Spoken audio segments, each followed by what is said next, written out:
नमस्कार, मैं हूं आपके साथ कनिका अरोरा और आप देख रहे हैं एफएम न्यूज। तो बुलेटिन में रुक करेंगे दिल्ली एनसीआर की खबरों का। दिल्ली के राजेंद्र नगर विधानसभा से राघव चड्ढा को राज्यसभा भेजने के बाद खाली हुई सीट पर उपचुनाव के लिए आम आदमी पार्टी ने एमसीडी प्रभारी दुर्गेश पाठक को प्रत्याशी घोषित किया है। हालांकि बीजेपी और कांग्रेस ने अभी तक कोई प्रत्याशी की घोषणा नहीं की है, लेकिन कांग्रेस ने आम आदमी पार्टी पर जमकर निशाना भी साधा है। कांग्रेस के पूर्व जिला अध्यक्ष इंद्रजीत सिंह शौकीन ने कहा कि इस सीट पर पहले भी कांग्रेस का विधायक रहा है और अब एक बार फिर से उपचुनाव में कांग्रेस वापसी करेगी, क्योंकि आम आदमी पार्टी और बीजेपी जनता का मोह भंग कर चुके हैं और जनता अब इनकी सच्चाई भी समझ चुकी है। आगे सुनिए उन्होंने और क्या कुछ कहा। दिल्ली के लोग ये बड़ी अच्छी तरीके से जानते हैं कि कांग्रेस के शासन में जो दिल्ली के अंदर से पॉल्यूशन खत्म हुआ, या मेट्रो की बात कर ले या फ्लाईओवर्स की आप बात कर लें, केजरीवाल की जो सरकार है, चाहे वो दुर्गेश पाठक को चुनाव लड़ाए या किसी और को लड़ाए, एक पानी के बुलबुले की तरह थी। वो आया और वो जल्दी से आपको फूटता हुआ नजर आएगा, क्योंकि ये विज्ञापन की सरकार है। और भाजपा भी अपना किसी को प्रत्याशी बना ले, ये लोग जानते हैं कि ये सिर्फ धर्म की राजनीति करते हैं। और राजेंद्र नगर विधानसभा एक ऐसी विधानसभा है जहाँ पर बहुत टैलेंटेड बच्चे रहते हैं, जहाँ आईएएस की प्रैक्टिस करने वाले या और किसी भी जो स्टूडेंट्स जो वहाँ हैं वो सारे ब्रिलियंट स्टूडेंट्स हैं। और वो सब ये जानते हैं कि ये शीला सरकार के समय में, कांग्रेस सरकार के समय में, यहाँ दुनिया भर के विदेश से अगर छात्र पढ़ने आए, यूनिवर्सिटी अगर यहाँ छात्र हब बना तो वो कांग्रेस के समय में बना। और लोग दोबारा से कांग्रेस की तरफ लौट रहे हैं और आप और हम देखेंगे कि कांग्रेस यहाँ से जीत के नया इतिहास रचेगी। दिल्ली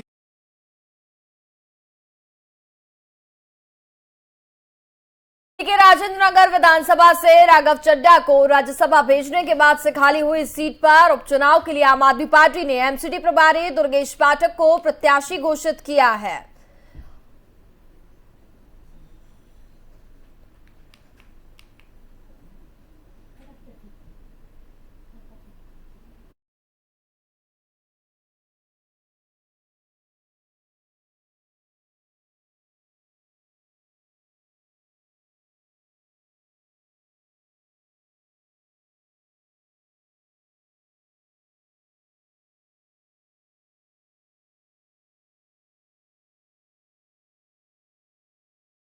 तंबाकू उत्पाद के खिलाफ युवाओं को जागरूक करने के मकसद से शुरू की गई विशेष मुहिम। आपको बता दें कि संजय गांधी अस्पताल के मेडिकल सुपरिटेंडेंट द्वारा छात्रों को तंबाकू उत्पाद से बचने की सलाह दी जा रही है। आपको बता दें कि 31 मई को विश्व तंबाकू रोग दिवस मनाया जाता है। इसी उपलक्ष्य में 31 मई को अस्पताल परिसर में खोला विशेष सेंटर, जहां छात्रों को इलाज के साथ तंबाकू का सेवन करने और ना ही किसी को करने देने की सलाह भी दी जाएगी।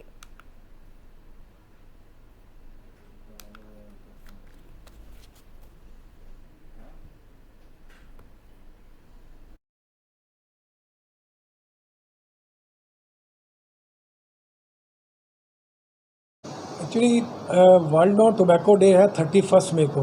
ये पूरे साल में एक दिन पूरे वर्ल्ड में मनाया जाता है। तो उसी के रिलेशन में हम 1 महीने का प्रोग्राम कर रहे हैं, जिसमें हम जगह जगह अवेयरनेस एक्टिविटी कर रहे हैं, स्कूलों में, कॉलेजेस में, आसपास के कम्युनिटीज़ में, अपने हॉस्पिटल में। तो जगह जगह अवेयरनेस टॉक हो रहे हैं, नुक्कड़ नाटक करा रहे हैं। और आज सुबह मैंने एक स्कूल में लेक्चर भी लिया है।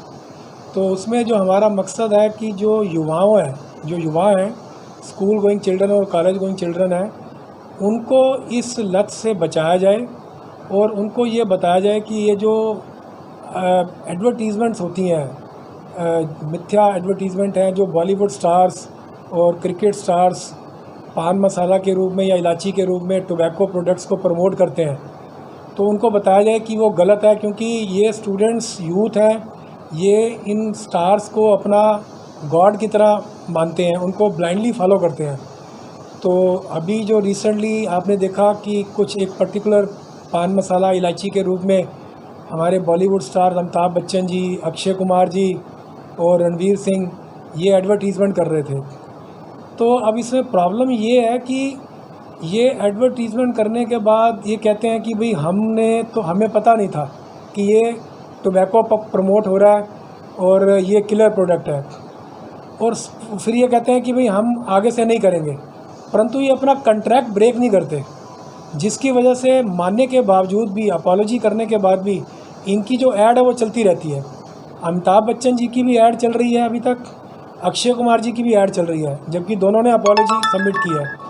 इनको चाहिए आगे बढ़कर उस कॉन्ट्रैक्ट को टर्मिनेट करें। कॉन्ट्रैक्ट टर्मिनेट होगा तो एडवर्टीज़मेंट अपने आप बंद हो जाएगी। तो सिर्फ ये झूठी तसल्ली देना पब्लिक को कि हमें पता नहीं था, हम आगे से नहीं करेंगे, तो ये दोहरी नीति लग रही है। तो क्योंकि जब पब्लिक इनको अपने सिर माथे पे बिठाती है, एटलीस्ट यूथ, तो इनकी भी ड्यूटी बनती है कि वो पब्लिक के अगेंस्ट जो चीज़ें हैं उनका प्रचार मत करें। तो इसके अलावा जो हमारा इस बार का मुद्दा है WHO का कि ये टोबैको है पूरे एनवायरनमेंट को किल कर रहा है, तो हम एनवायरनमेंट को कैसे प्रोटेक्ट करें। तो क्योंकि ये सिर्फ ह्यूमन हेल्थ को ही किल नहीं कर रहा, एनिमल किंगडम को भी किल कर रहा है। जो भी लेफ़्ट ओवर पाउचेज़ हैं टोबैको के, गुटखा खैनी जर्दा के, या जो बीड़ी सिगरेट की बड्स हैं वो इधर उधर फेंक दी जाती हैं। एक्चुअली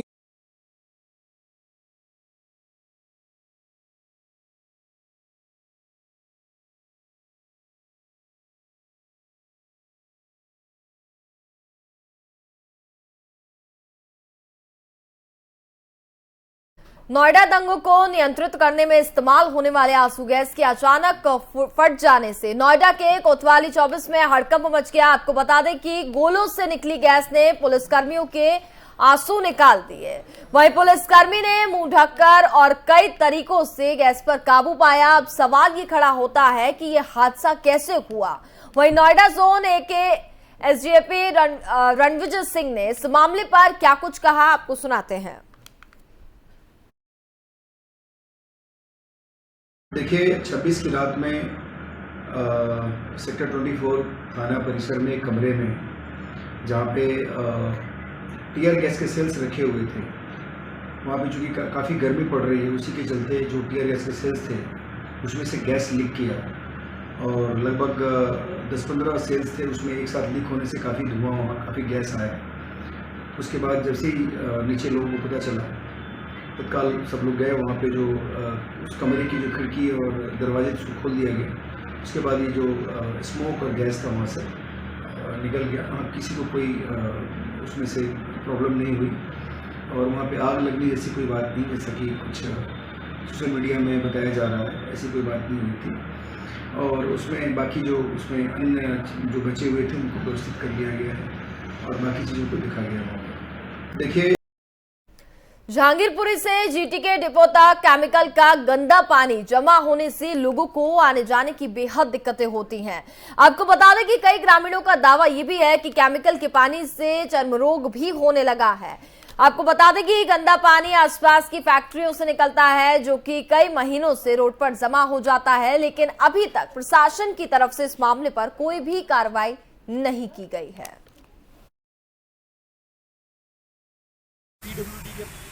नाले का पानी है, अच्छा, पीछे काम चला हुआ है। हाँ। नाले का, वहाँ से ये पानी का कुछ लीकेज वगैरह पता नहीं कुछ होते यहाँ पे और फ्लो हुआ है। हाँ। पैसेंजरों को बहुत दिक्कत हो रही है। यहाँ पे पैसेंजरों को खुद आप देख सकते हो, बस रुकने में भी दिक्कत होती है। हाँ। टायर वायर स्लिप हो जाए, किसी को चोट लग सकती है, इसलिए सवारी यहाँ पे खड़े होने में दिक्कत और स्टैंड पर बसें भी नहीं रुक रही है अच्छे से। पानी की जो बरसात में ये हाल है अभी, हल्की फुल्की में, आगे बारिश का मौसम आ रहा है, उसमें क्या हाल होगा बताओ आप।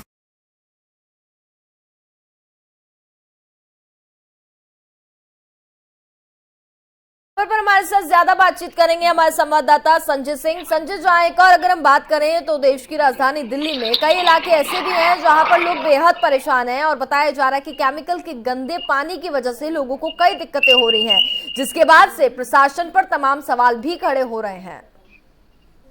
यहाँ बता दें कि केमिकल के पानी आने के कारण ये है कि जो इंडस्ट्री या फैक्ट्री है, जितनी भी केमिकल के फैक्ट्री वाले हैं वो पानी पीडब्ल्यूडी के नाले में दे देते हैं और नाला फ्लो ओवर होने के बाद रोडों पे आ जाता है। रोडों पे आने के कारण कई ऐसे समस्या हो जाती है कि जो बस स्टैंड है वहां बस स्टैंड पर गाड़ी नहीं रुक पाती है। जो आम जनता है आने जाने वाले के लिए उनकी समस्या बनी होती है। अगर पानी में पैर रख देते तो पैर में लाल दाने जैसे हो जाता है। उससे कई ऐसे अनेकों बीमारी होने के भी घटना है। और लगातार इस मामले पे कई बार शिकायत देने के बावजूद भी कोई भी अधिकारी इस मामले पे संज्ञान नहीं लिया जा रहा है। बिल्कुल, तो सवाल प्रशासन पर तमाम खड़े हो रहे हैं। जहां एक और दिल्ली मॉडल की बातें की जाती है, इसके साथ ही तमाम सुधारों की बातें सरकार करती है, लेकिन वहीं इस तरीके की तस्वीरें सामने आ रही हैं। इसको लेकर क्या अभी तक किसी ने कोई संज्ञान लिया है? कोई भी अधिकारी इस मामले पे अभी तक संज्ञान नहीं लिया, क्योंकि स्थानीय लोगों ने कंप्लेन करने के बावजूद भी एसडीएम की बात करी जाए तो एसडीएम भी इस मामले पे संज्ञान नहीं लिए। स्थानीय विधायक की बात करी जाए तो उनपे भी शिकायत दी गई है, उन्होंने भी कोई उस पर आश्वासन नहीं दिया। लगातार इस मामले को कई बार शिकायत देने के बावजूद भी इस मामले पे अभी तक कोई सुनवाई नहीं हुआ। बहुत बहुत शुक्रिया संजय तमाम जानकारी के लिए।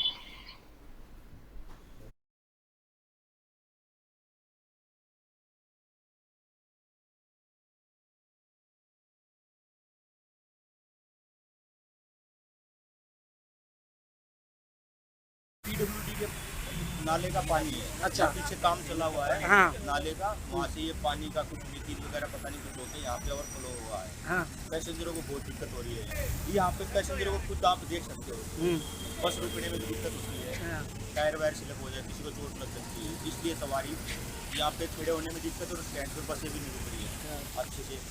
पानी की जो बरसात में ये हाल है अभी हल्की फुल्की में, आगे बारिश का मौसम आ रहा है, उसमें क्या हाल होगा बताओ आप। पीडब्ल्यूडी के राजधानी दिल्ली के सरकारी अस्पतालों में लापरवाही देखना कोई नई बात नहीं है, लेकिन दिल्ली सरकार के बाबू जगजीवन राम अस्पताल में लापरवाही की कई हदें अब पार हो चुकी हैं। बात करें तो जहां गंभीर रूप से घायल 5 साल की मासूम बच्ची को एम्बुलेंस सेवा उपलब्ध कराए बिना ही अस्पताल से बाहर कर दिया गया, वहीं मां सड़क किनारे थक कर बैठ गई और लोगों से एम्बुलेंस उपलब्ध कराने की सहायता मांगने लगी। अस्पताल की इस लापरवाही पर मासूम बच्ची की मां ने क्या कुछ कहा, आपको सुनाते हैं।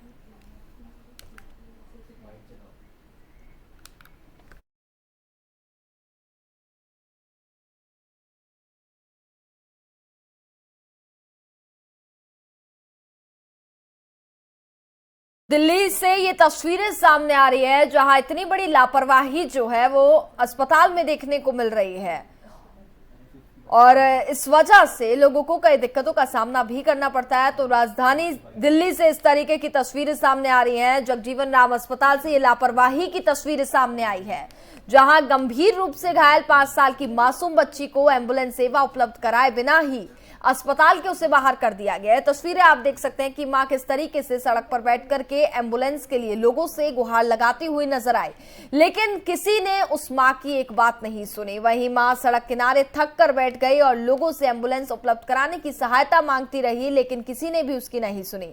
अस्पताल की इस लापरवाही पर मासूम बच्ची की मां ने कई आरोप जो है वो भी अस्पताल वालों पर लगाए हैं। ये तस्वीरें आप देख सकते हैं, ग्लूकोज की बोतल भी लगी हुई है, लेकिन वहीं अस्पताल के बाहर कर दिया गया बच्ची को। सड़क किनारे ये मां बैठी रही और एम्बुलेंस के लिए गुहार तक लगाती रही।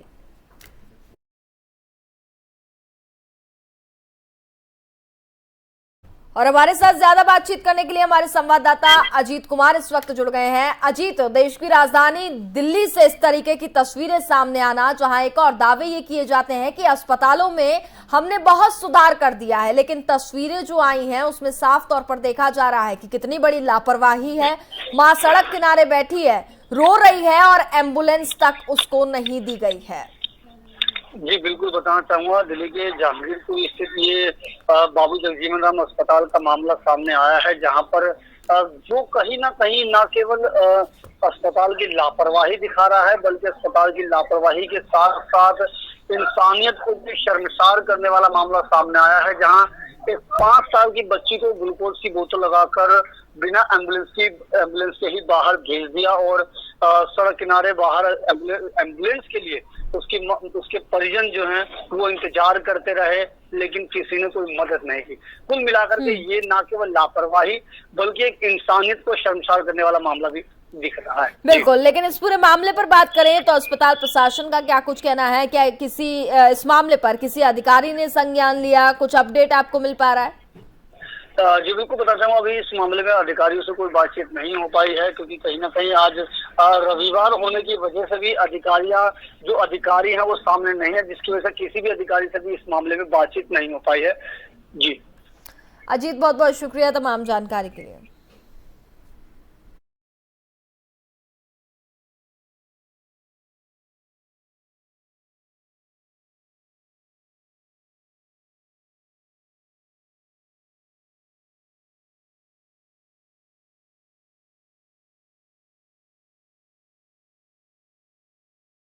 खबरों में आगे बढ़ते हैं। दिल्ली में दोस्त ही दोस्त की जान का दुश्मन बना। आपको बता दें कि राष्ट्रीय स्तर पर देश का नाम ऊंचा करने वाले खिलाड़ी, जिसका नाम संदीप बताया जा रहा है, संदीप के वकील रौनक सिंह ने बताया कि किस तरह वह अपने ही कुछ जानकारों का शिकार हुआ है।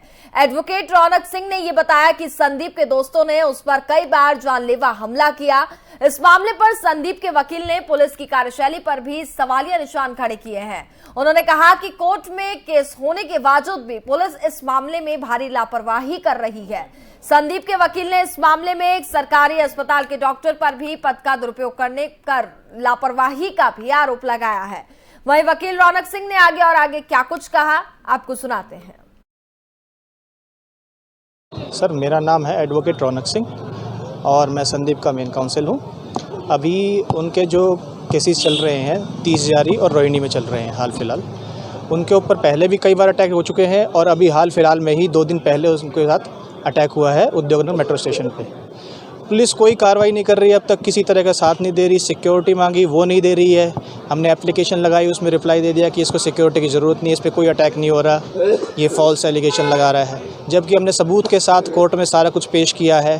पहले भी उनके साथ 30 जारी में अटैक हुआ है अभी दिसंबर में, उसके लिए भी हमने FIR के लिए कंप्लेंट फाइल कर दी है, उसमें भी रिपोर्ट आने वाली है। अभी उसमें भी जल्दी FIR रजिस्टर हो जाएगी, जैसे कि बताया है हमें, उसमें रजिस्टर हो जाएगी, क्योंकि एलिगेशन के अगेंस्ट पे बहुत ज़्यादा सीरियस है।